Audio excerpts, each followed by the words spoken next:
Welcome back to the channel.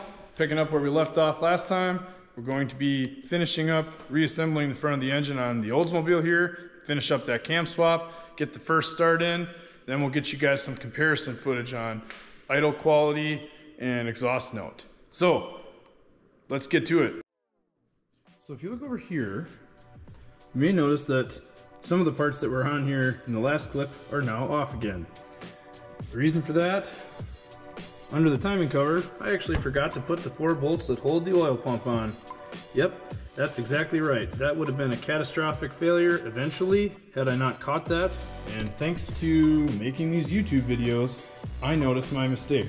So I'm going to start by pulling the timing cover back off, reinstalling the bolts, re-siliconing the corners there, and then reassembling the whole front of this back together and getting going with finishing this up. So for those of you out there doing this job, don't do what I did. Take your time and double check everything. Don't rush anything. Okay, just going to redo some of this work. Definitely hate backtracking. Good news is none of this is full of fluid yet, so it should all come back apart pretty quickly.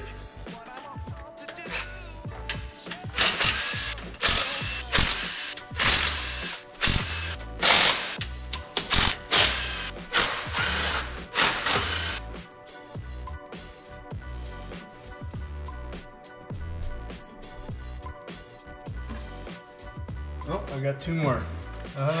Psych. Those lower 2 always elude me.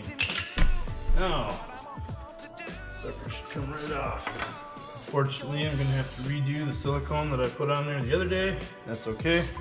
But look, there we are.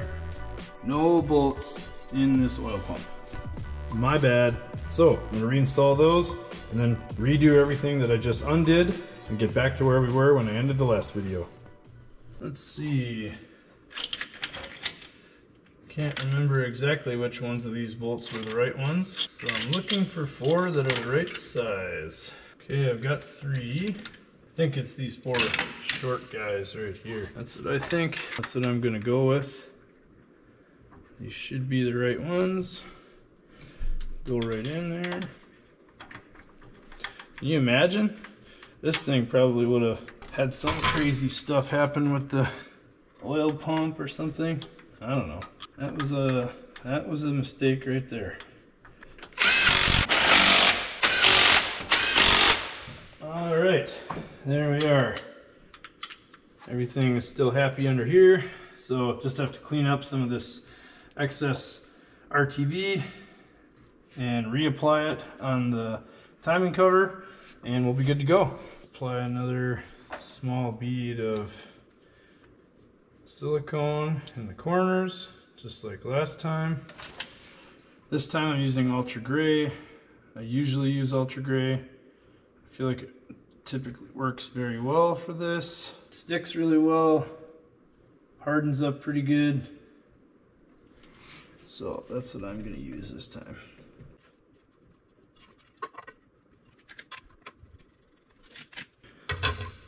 So I got a tip from Lucky Costa on LS timing covers. He said put all of the other bolts in around the cover in and run them down, but don't run them down to touch, leave them loose, and then tighten up the bolts on the bottom, which will snug the oil pan or the timing cover to the oil pan. And then you should be aligned with the crank seal. You can get kind of expensive aftermarket alignment tools from Sac City Corvette or a couple other places. I have some, I've used them.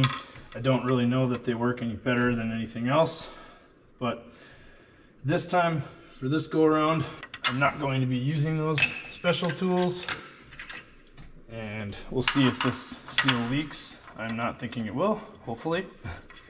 Who knows, we'll probably put this all together and it'll leak like crazy. It hasn't leaked really for 3 years, but now that I've opened it up, that's what's gonna cause problems. So I accidentally took out 2 oil pan bolts.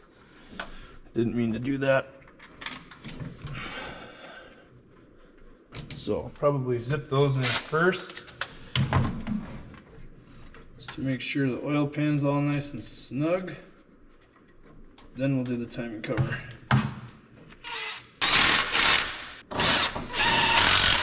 Okay, so run all these down just until they start to touch, or very close.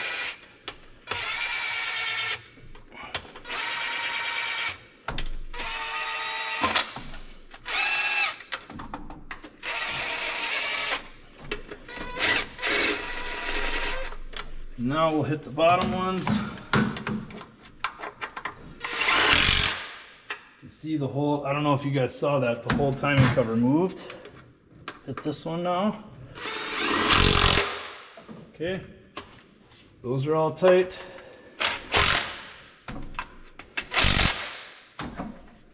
Now we can go here.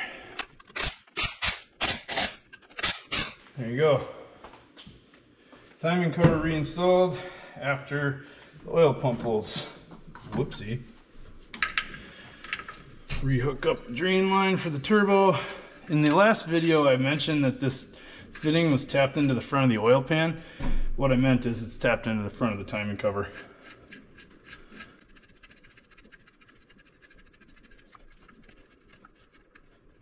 Oh, it hasn't been threading on this whole time. Huh, what causes that? Still not going on there. What's the deal? What the hell? Doesn't want to start? It's not stripped out. There it goes. All right. Drain line is hooked back up. All right. Here we are with the water pump again.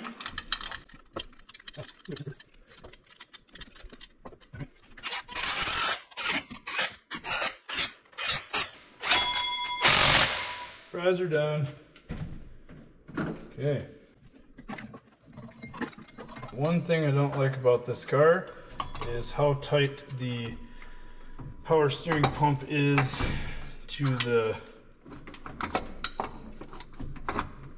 pulley, or to the steering box, I mean.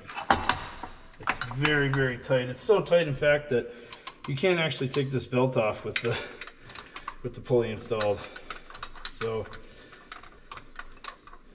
one of these days I'll spend too much money on an aftermarket accessory bracket setup, but until then I think I'll continue to hold off,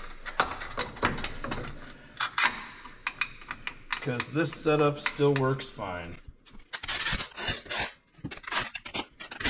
There we are. All right, almost back to where we were. The harmonic balancer does still need to go on, and I think I may heat that up and then just slam it on there. That's what I did last time, and it worked pretty well. All right, so heated up the balancer just a little bit, slipped it over the snout of the crank. Now we can go in with the crank bolt and hammer that sucker down as hard as possible. At this point, could throw the alternator back on and maybe the belt, and then we could set the radiator back in here, or the intercooler first probably, then the radiator.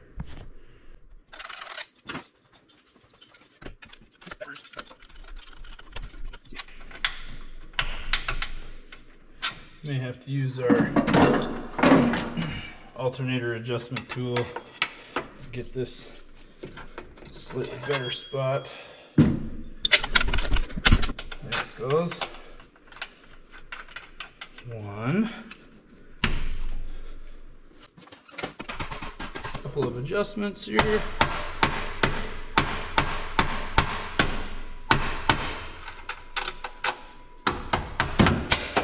There it is. There we go. Alternator's reinstalled. Now this belt, can't remember exactly how it comes off here. I think it comes like this over here, then it goes over to the tensioner, and then down around, and then over the water pump like this.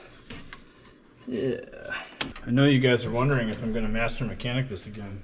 The answer is yes, but I don't have my tub of coolant on there anymore, so we're actually gonna loop this around the crank first. Seems like I got something screwed up here. No, that's not it. All right, consult the phone. Okay, got it figured out here. It's been a second since I've had this part, so we're just gonna crank on the tensioner here until we have enough room. Actually, what I might do, I think that's worked better for me in the past, is leave it off of that pulley right here. This idler pulley is nice and smooth. It's easy to get it off of there.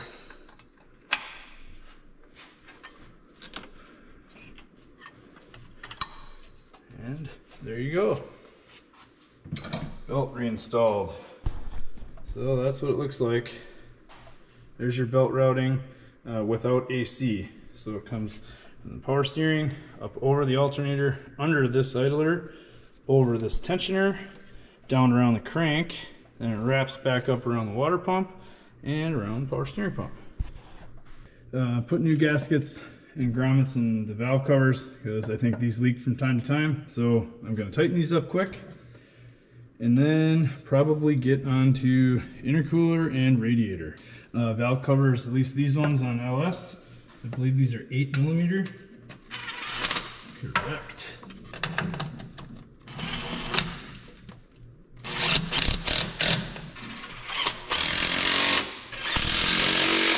These bolts have little stoppers in them to make sure that you don't over tighten it, so I just run it down until it stops. And that thing should be nice and tight.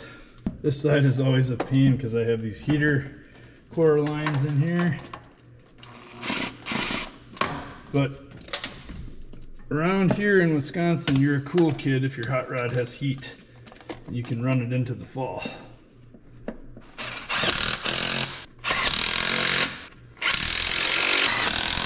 Valve covers are tight now. I'll pop on the breather lines right here. I have breather line fittings. The catch can that's mounted up at the front. That's out of frame right now. You guys can't see it, not that it matters. That's a cheapy Amazon rig anyway. These are just factory LS valve covers, and I had a friend of mine, I bought a weld bung, a -10 AN weld bung, and drilled the hole out right here where there was a PCV grommet, and he welded that in for me. He did one on either side. This is a super basic breather setup. It works, but it was not super expensive. You're probably noticing that I did a lot of things a little cheaper on this car. Again, I said in the other video that I was trying to get this thing together fast and not blow a ton of money. So let's see. This is intake air temperature. The alternator plug is around here somewhere. Here we go. Nope, that's not it. Where's that gosh darn alternator plug? Here it is. And then just have to pull the heavy gauge wire up here and land that on the back of the alternator. That guy, I think I just ran right along the valve cover here to keep it out of the way. Oh no, it didn't hit the ground. Wait, got it. Oh, that's lucky. That never happens. All right, tighten this up quick. There's that. Alternator is hooked back up. Okay, so I think it's time to slam the intercooler back in here. I think that's just 4 bolts that go into these brackets. All right, drop the intercooler right back in place here, and it does actually fit. There's 2 little cutouts I made over here in the core support. So only coupler that's really difficult to get in place is this guy here.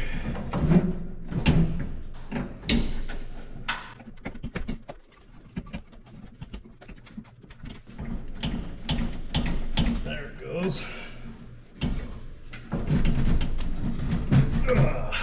Okay, get that guy in place. Adjust this ever so slightly, and it should line up with my brackets. Of course, I forgot to put this clamp on.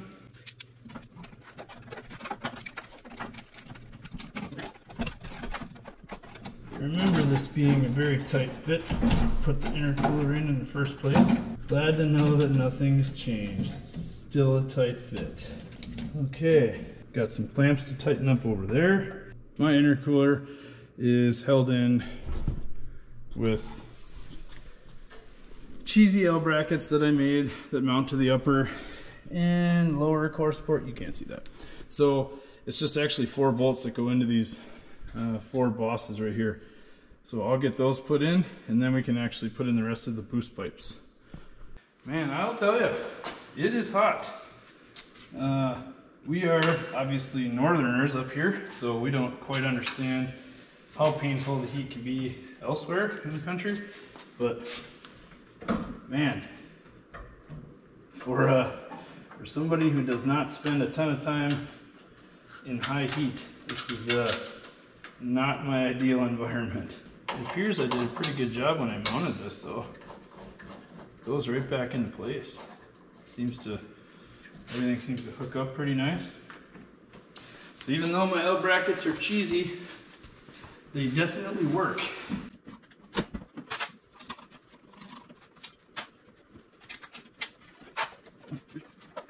Come on, I know it's here somewhere. You guys heard that, right? It dropped. There it is. Got it. Okay.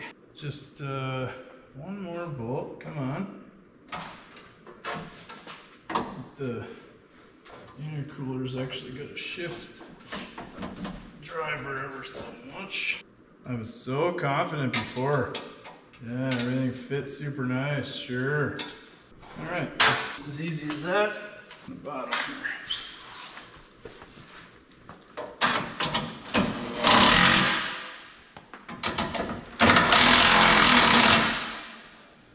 Okay, those are good.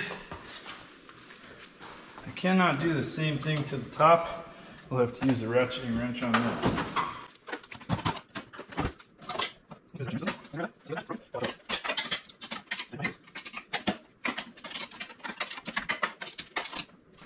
There we are.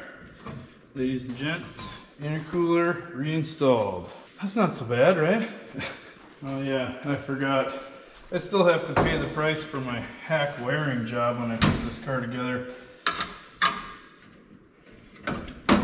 So that's good. Make sure to redo that hopefully the right way. So the radiator's held in with 2 straps. And yes, I know that these straps are cheesy, but it's held this radiator for how long now? So if it works, or if it's not broken, don't fix it. I'm sure you've heard a million different versions of that.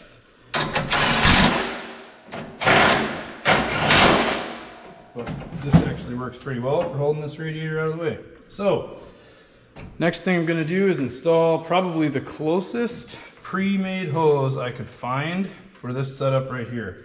It's very close to the old setup that I had. Hopefully it'll work for this. Alright, so if you're really nice to the guys at O'Reilly, they will let you wander around in the back looking for stuff like this hose. So this is the cobbled together piece of junk that I've been running this car on for 3 years. This is a steel galvanized elbow. You can see that it was starting to rust because it leaked just a little bit. So the really nice people at O'Reilly allowed me to hunt through the back and find this pre-made hose with the exact correct diameters on both sides and dang near the perfect bends. Huge benefit is there will no longer be any steel in the cooling system. Everything will be aluminum. So hopefully we won't have any more rusty crap going through the radiator or the water pump. Let's give this a try. See what we get.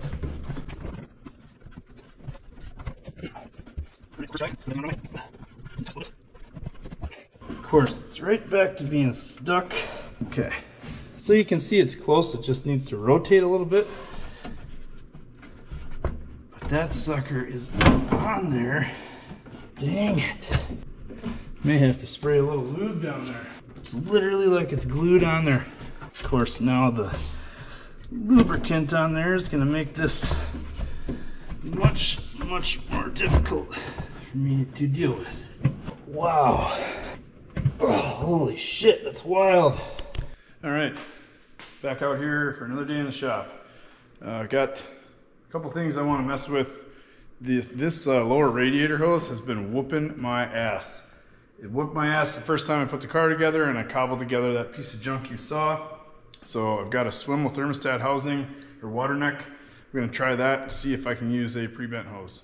All right, so let's see, last time you guys saw it, I was still trying to sort out this lower radiator hose, which I bought a swivel water neck. It's a Mr. Gasket part. I can put that in the description. That allowed me to use a pre-bent hose that hopefully should solve that and make it all a lot cleaner. Everything else I just put back. There are a couple of zip ties that I want to add back just to keep stuff from moving around. Just have to tighten up the couple of clamps here on boost tube, put this last boost tube in there, get those clamps on, one vacuum line and the intake air temp sensor, and then I will fill this radiator with water and we will get to the first start after messing with the tune for just a little bit. All right, so here is the main intake charge pipe right here with the blow-off valve. So I'm just gonna fit this right back where it was. And as long as everything goes into place, it should go right back over the throttle body and everything. This is a little bit of a struggle because it's a little bit tight on this, but working in silence is funny because you can't have music playing in the background because of copyright and whatnot. But there we go. So it's interesting. You get to spend the whole time while you're working listening to yourself breathe and listening to yourself fail trying to install parts. In the grand scheme of things, it's only awkward for me while I'm filming. The rest of you guys, I'll add music to this and cut it all up. Nobody will be the wiser just how awkward it is. All right, so the rest of these boost couplers are like an 11mm or something of that sort. I just like to put it on my impact. One over there and two over here. This one right on the edge of the intercooler is really tight to the sheet metal here. So hopefully that's enough. Keep things from leaking. Now let's see. Oh, don't let me forget. I still have to wire up this radiator fan, fix that. Anyway, vacuum line for the blow-off valve here. And a good tip for anti-boost leaks is any of your barbed fittings for vacuum lines for like your blow-off valve, wastegate, anything like that. I normally add a zip tie on them just because that decreases the chance of a boost leak right at that fitting. So I think the last connector is the IAT. So boost pipes are all connected. The last thing on the list is the radiator fan, which I have to cut apart, cut, strip, and then put on some high current connectors for that. So I'm gonna look for those. If I don't have that, I am just gonna fill this car with water and give it a try to get it running. Yeah, anyway, next thing we'll do, I think, is we'll either fix this wiring or completely ignore it and fill this with water and get the car started so we can get some footage of the first start and some idle footage and yeah, maybe even a drive. I don't know about that today, but we'll try. All right, so I looked around and I do not have anything really nice to use for these wires that I have to redo. So in that case, I think I'm gonna tape them off and get this thing at least fired up and running tonight. So I'll just fill the radiator with some water, get the thing up to temp. I still have to bleed the whole cooling system anyway. So if it does come down to where it's starting to get hot, I have a big fan that I can put right in front of the radiator to keep it cool. But in the meantime here, I think I'll go grab my laptop I'll get hooked up. I'm gonna make a couple of small changes to the idle area of the ignition map, and then we'll see if we can't get it to fire up. Before I get ahead of myself, I am actually going to replace the plugs. I have not put plugs in this car for at least 2 years. New plugs I'm going with are a BR7EF. Same plugs I've run on this thing since I put it together. And I'm going to gap these at 28 thousandths. Car makes, I maximum like 13.5 pounds of boost. So I run it on 93. But most of the time I actually run it on 91. So I turn the boost down to 8 or 9 pounds. I don't know. I don't get on it that much. Only when you have to. Okay, it's like an hour later. Let's see. The first 7 plugs on this thing are really easy, but the one in the back corner underneath the turbo manifold is an absolute nightmare. And I found out that there was a chunk of porcelain broken off in the hole or near the hole where the spark plug goes in. So after you tighten the spark plug in a certain amount, the socket would wedge against the broken piece of porcelain and break the porcelain on the new plug. So brand new plug, porcelain's broken, swapped in one of the ones that just came out of it after I cleaned it up. I think that's going to be fine for this. So finally, gonna hook up the laptop, put in some lower bass timing, and see if this thing starts.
First drive, just gonna take it easy,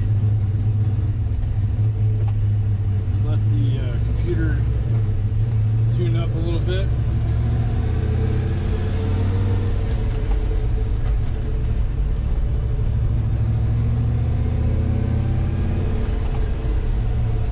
Just watching the vitals, just making sure heat, coolant temp,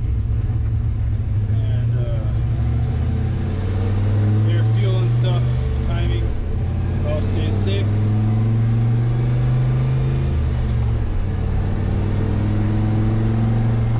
Probably won't see any boost today.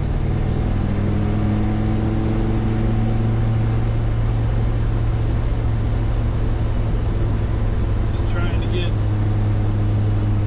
the computer a little bit of time to learn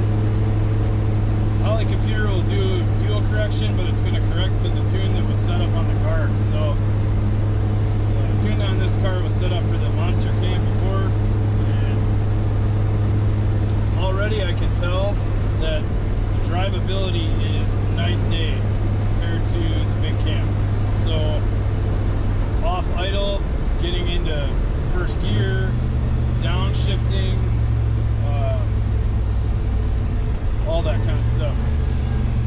I think this thing makes, you know, let's see, the big cam made 10 pounds or 10 inches of vacuum. The small cam here makes almost 20 inches of vacuum. So big increase in vacuum, which is helpful for the brakes. So anyway, so far things are looking pretty good. Sorry if the camera is really shaky. The mount that you're on isn't the best, but so far holding 185 degrees, coolant temp, 50 pounds of oil pressure. I don't hear any weird noises so far.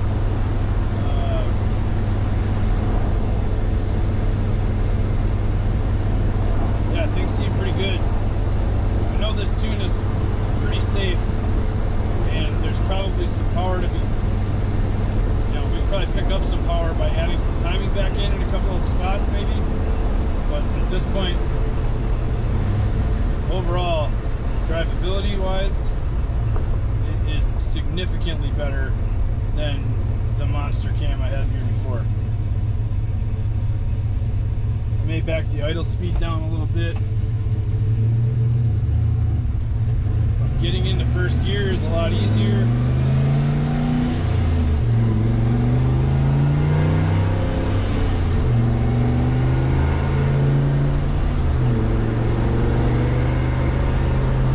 The car seems to run pretty smooth, very similar to what it did before, but overall it feels smoother.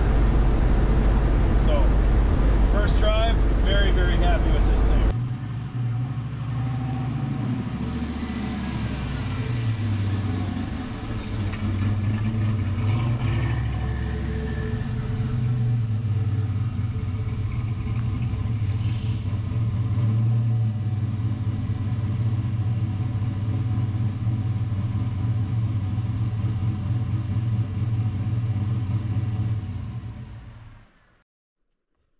Well, there you have it. The new Sloppy Best Cam is in the Oldsmobile. It does run and drive. It's actually amazing how much better it is than the Sloppy Stage 3 for this setup. After this, I think I'm going to be trying to adjust the tune to get this tune to run this cam. There should be some significant differences, but already this thing is way better than the old cam for my setup. The drivability off idle is really good. Getting in and out of first gear is a lot easier. Startup itself is a lot easier. It may even spool the turbo a little bit sooner, but that could just be me being optimistic. So anyway, that's where I'm gonna end this video. For those of you that are subscribed, we're up to 84 right now. So 15 away from 100, 16, whatever, math. Really excited to hit 100 subscribers. I really appreciate everybody's support. This is a ton of fun for me to do. So if you're not subscribed, please hit that button now. It doesn't cost you anything and it helps the channel grow so you can see more stuff like this. Otherwise, for those of you who are subscribed, I appreciate the heck out of you, and everybody else that's watching these videos, give me a shot. Stick around. We got way more cool stuff coming on the Oldsmobile. There's a ton of work on the Datsun. I finally have parts, and maybe you'll even see that Hornet again. Thanks a lot.